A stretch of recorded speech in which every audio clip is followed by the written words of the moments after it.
Queridos irmãos, que a paz do Divino Mestre Jesus esteja conosco. Nós fizemos há pouco tempo algumas reflexões a respeito da importância do Evangelho em nossas vidas. Todos nós sabemos que somos espíritos imortais, ou seja, nós viveremos para sempre.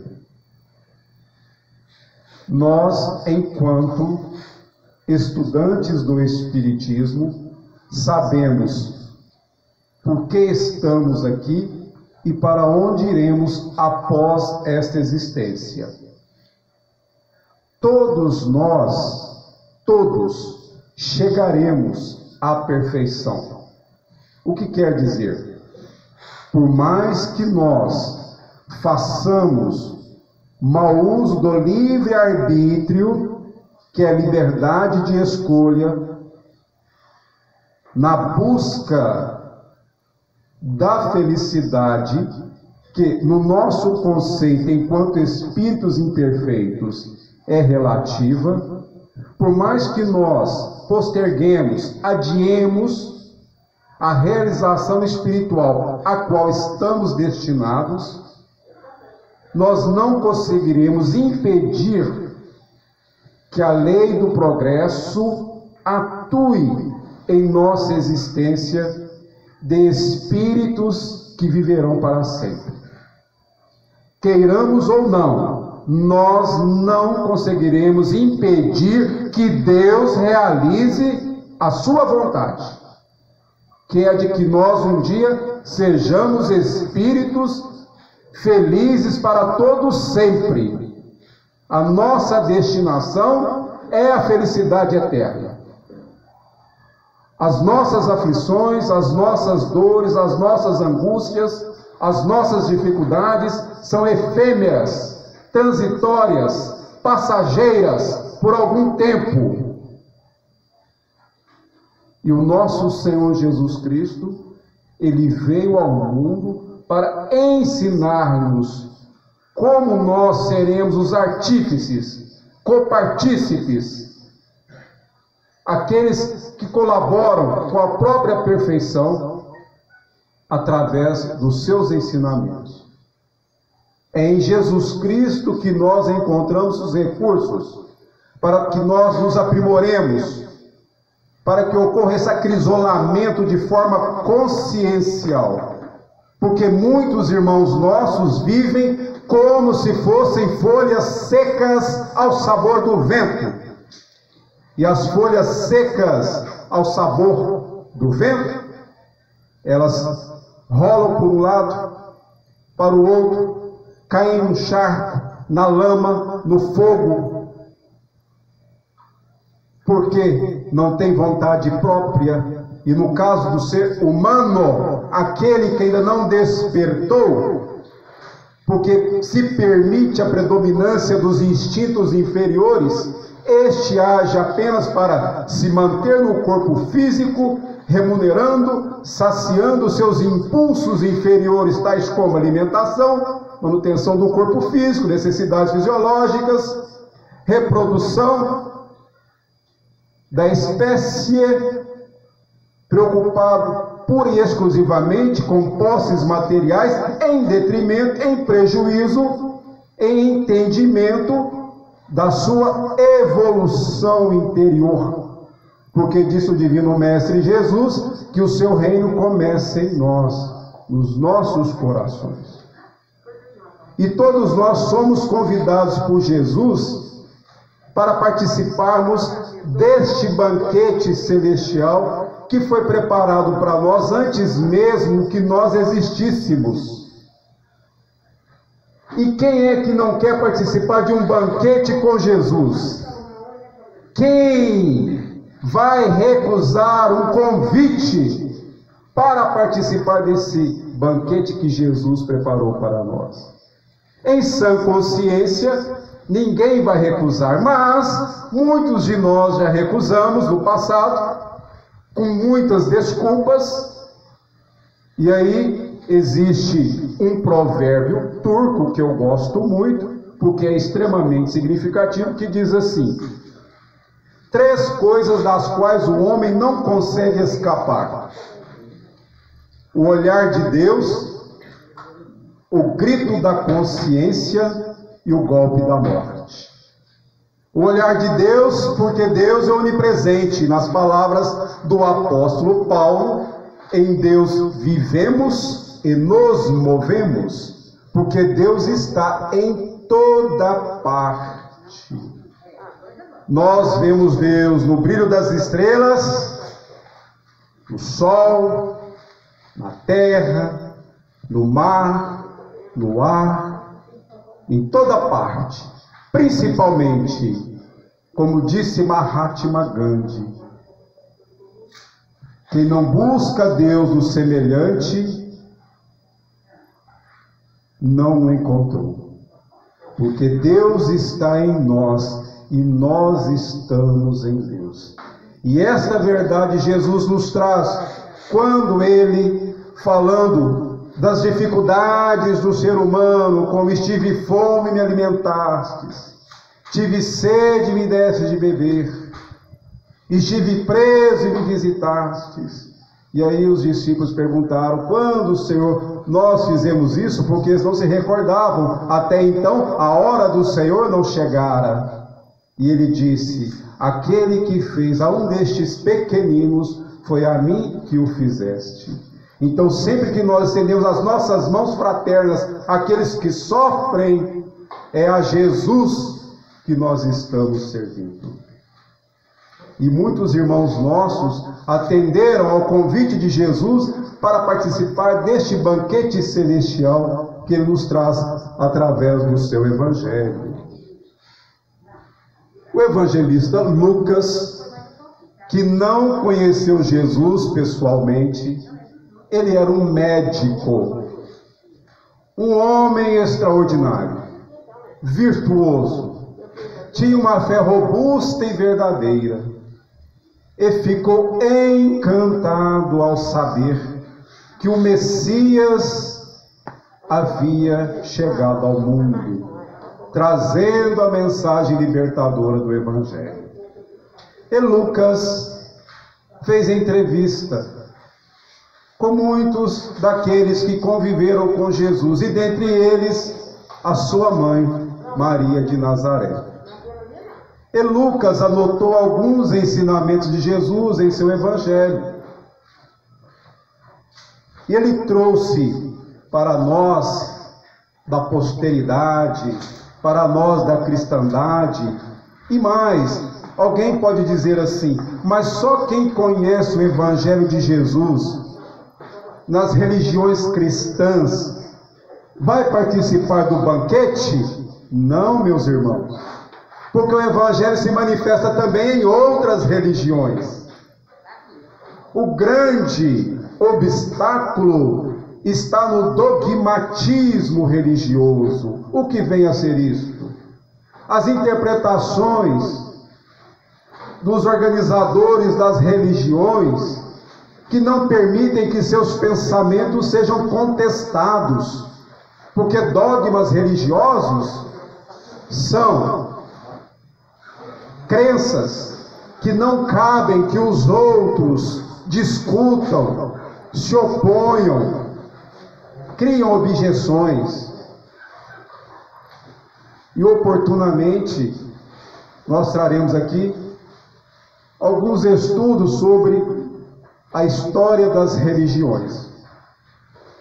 Mas diz o evangelista Lucas que um homem deu uma grande ceia e convidou a muitos.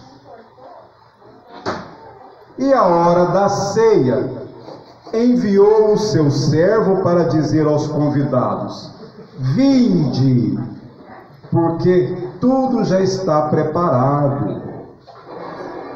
E começaram os convidados a manifestarem desculpas. Então vamos lá, vamos entender. Um homem organizou uma ceia.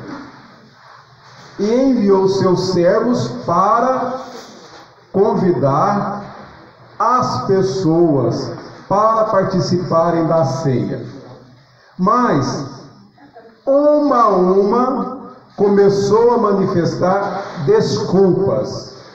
Um disse assim: comprei um campo, uma propriedade, preciso cuidar do meu campo.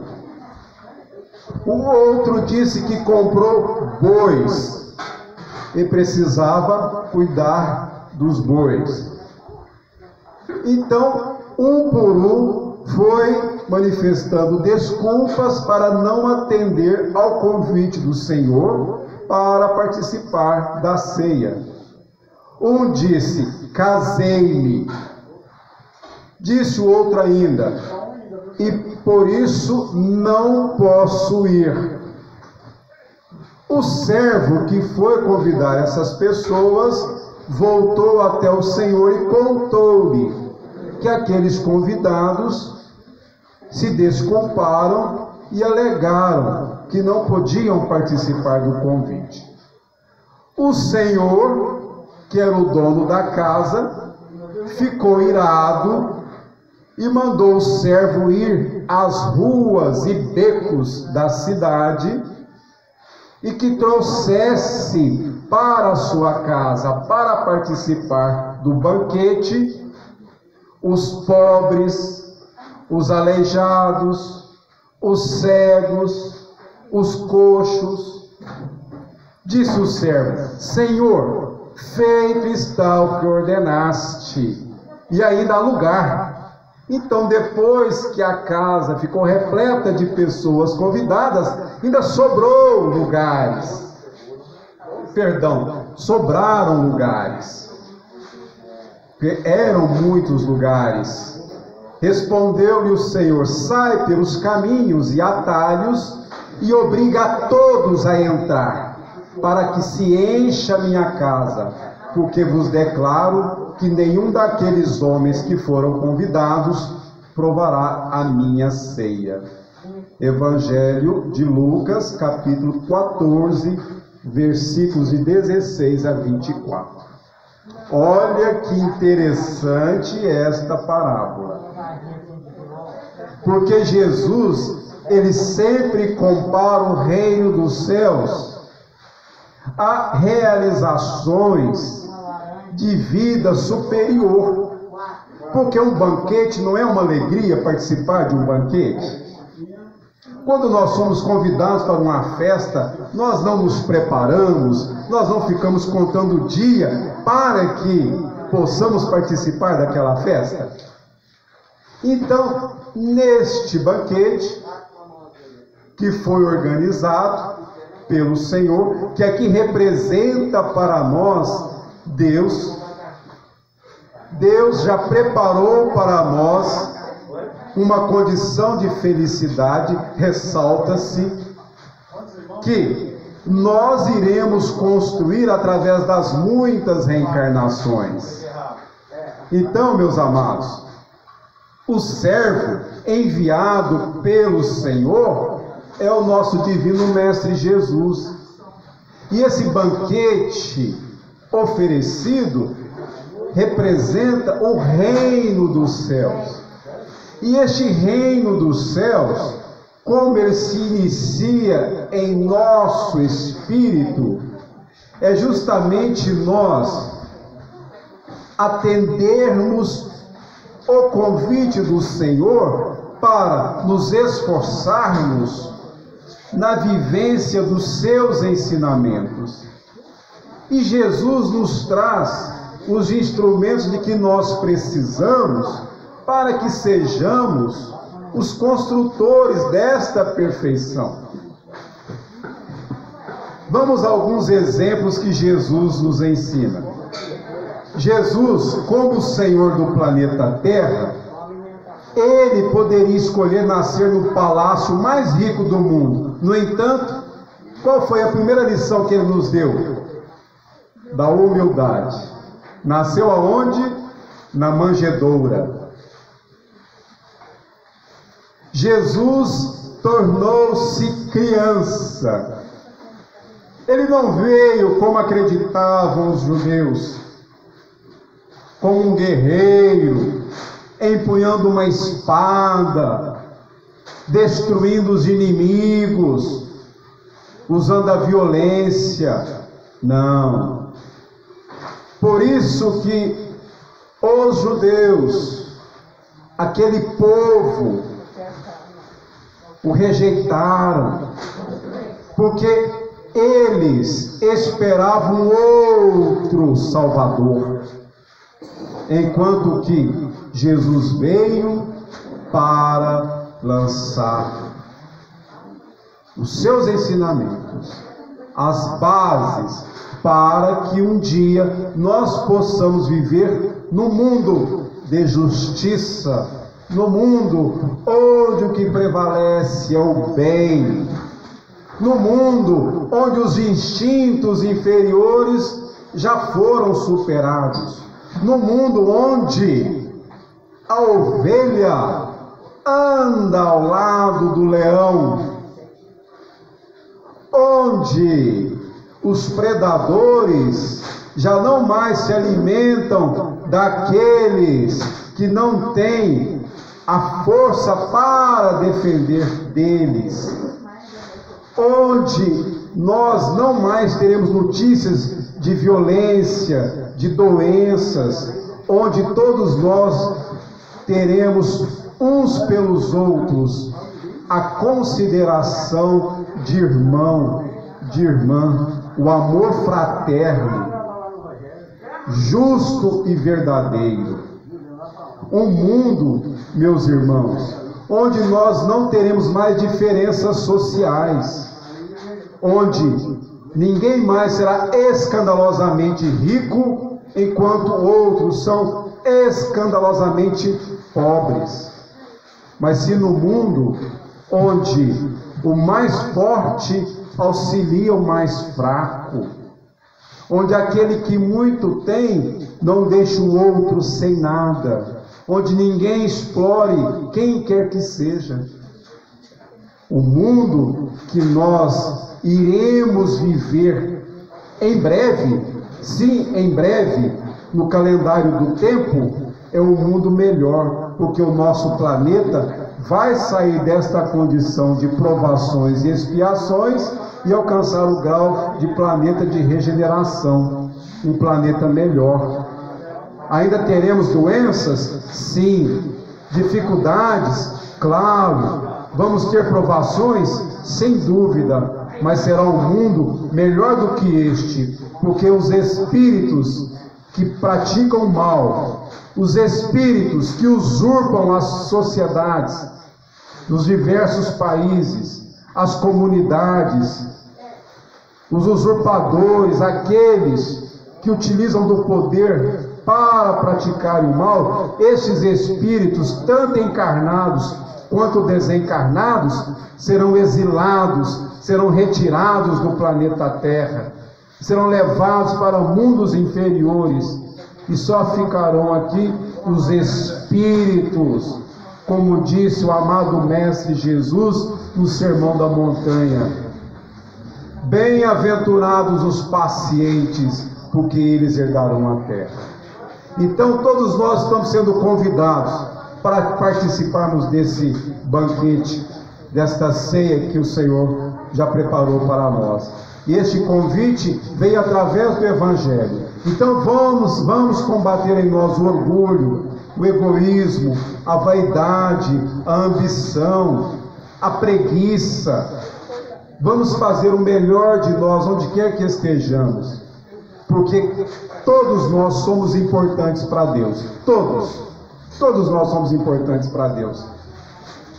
E um dia, meus irmãos, nós viveremos numa condição de espíritos livres das influências materiais, espíritos realizados, porque esta é a vontade de Deus, e a presença de Jesus em nossa vida é a certeza de que um dia nós seremos espíritos emancipados, que que viveremos para todos sempre no reino de Deus. Foi claro, meus irmãos? Vamos aceitar o convite de Jesus? Vamos. Levante a mão, quem vai aceitar o convite de Jesus? Que maravilha! Graças a Deus! Graças a Deus!